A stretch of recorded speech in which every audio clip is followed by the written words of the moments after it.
The Utah State Capitol is undergoing a seismic upgrade and restoration project.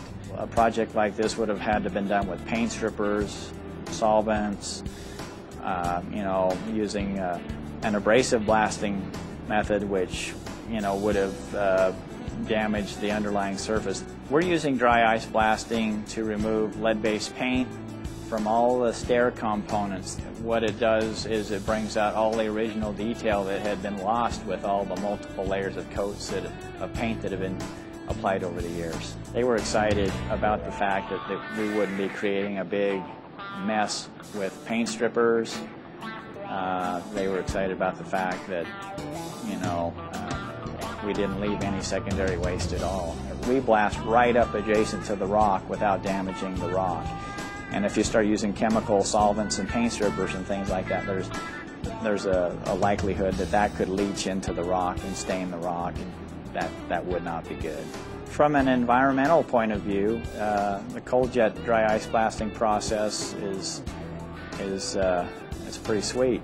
First of all, you're using dry ice that is recycled or recaptured from some other industrial process.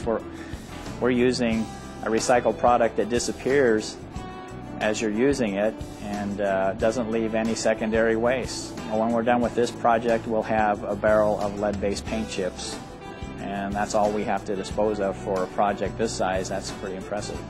We can do things that nobody else can do.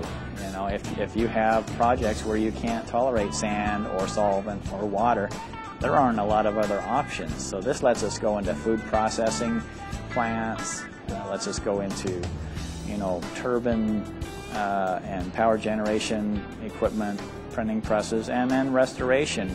We can go into homes and create enclosures like you see here, and do our dry ice blasting on fireplaces or stairs or whatever the case may be, and we don't create any huge messes.